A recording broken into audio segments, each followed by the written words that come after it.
Pour vous exposer les bases de notre analyse stratégique, pour vous démontrer aussi qu'elle repose autant sur notre capacité à tirer profit d'une conjoncture actuelle favorable, évidemment, mais que cette stratégie, elle repose aussi sur notre capacité à enraciner nos actions dans des tendances long terme indéniables qui, grâce à l'association de notre expertise client, de notre expérience urbaine et aussi de notre ancrage territorial, nous permettent d'être assez confiants pour l'avenir. Alors, tout d'abord, des évolutions démographiques et sociologiques profondes et pérennes, on y reviendra. Un phénomène de métropolisation et de densification des villes, de densification urbaine, qu'il faut savoir accompagner, si possible, et évidemment, idéalement anticiper. Des bouleversements très forts et très profonds dans les usages et les comportements des habitants, mais pas uniquement. C'est le cas aussi chez les salariés, dans les entreprises, chez l'ensemble des acteurs économiques en général. Et puis, une dernière macro-tendance qui est selon nous fondamentale, c'est la nécessité de préserver les ressources, les nôtres, les vôtres, celles des générations futures.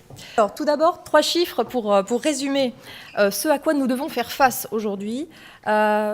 D'ici 2040, il y aura 7 millions d'habitants de plus en France. Il y aura 6 millions de ménages en plus. Aussi, on a gagné 14 ans d'espérance de vie ces 60 dernières années, avec l'émergence d'un 4e âge qui pose de vraies questions concernant la gestion des populations âgées. Les modes de vie des générations qui viennent sont fortement en train de se transformer, avec des vies professionnelles et personnelles beaucoup moins linéaires qu'avant, un éclatement de la cellule familiale traditionnelle, des inégalités persistantes. Tout ça, on y est très attentif. Et tout ceci conduit souvent à des comportements et des attitudes résidentielles subies et non choisies.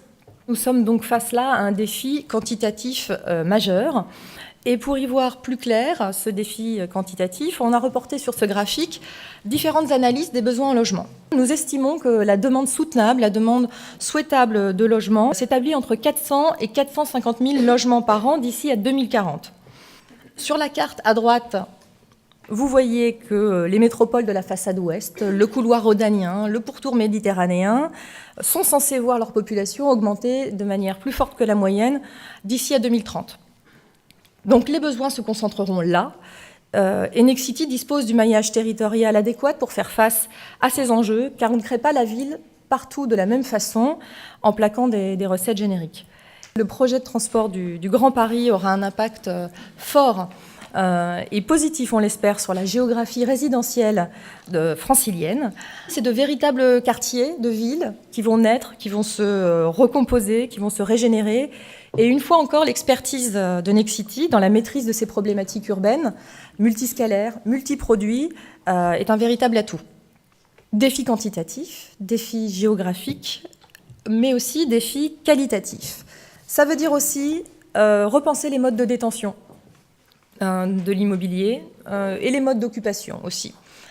Parce que contraintes ou non, les générations qui arrivent seront moins férues de propriété, je vous le disais, et elles hésiteront certainement plus. D'où des concepts qu'on a développés, qu'on est en train de développer, de tester, ou même de déployer, de co-living, de colocation, de location avec option d'achat, de démembrement, etc. Et enfin, en amont, pour le client particulier, cela veut dire imaginer des offres intégrées avec des solutions de gestion qui répondent aux attentes des investisseurs institutionnels, qui reviennent un peu sur le logement, ces solutions leur permettant évidemment une transition servicielle optimale.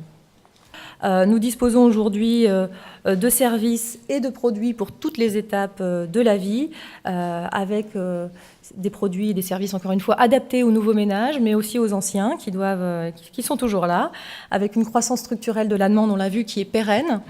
On saura saisir les opportunités aussi de la métropolisation en proposant des solutions intégrées avec là aussi des gammes de services très larges et multiproduits, avec des stratégies résolument tournées vers la mixité et le bien vivre ensemble en ville.